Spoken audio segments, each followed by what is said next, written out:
If you're a for-profit business, you can use SMS or texting in a variety of ways. And Dave, I'll have you kick us off and maybe tell us a little bit about some of the different examples you've seen.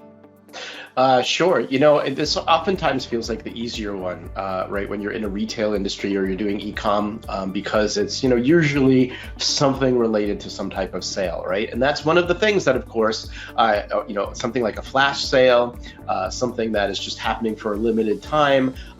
This is really just a great way to reach out to your VIP customers as well and offer them something special for being connected with you in this channel. So coupons, discounts, all of that stuff is good things to think about there.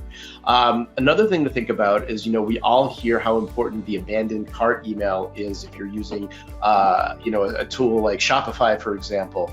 And that's important because, you can stimulate some sales you might have lost otherwise if you don't send that reminder.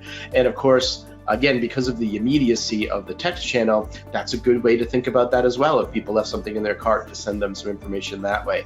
And then another great thing is to think about is, particularly if you can set up reminders on your website and this type of thing, when you have a product that's out of stock, people often love to, get reminders or know when that thing is back in stock. And of course, text message is a great way to let them know about that.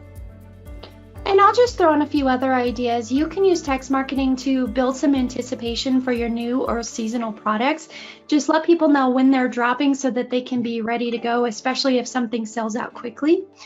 They're great for really welcoming and nurturing your new customers all along the way. Let them start to get to know you. Or another great one here is that you can even send a request for review after purchase, which can be really powerful if you send them a link to your Google profile where they can write that review, or maybe it's Yelp or something else that has to do with the industry that you're in.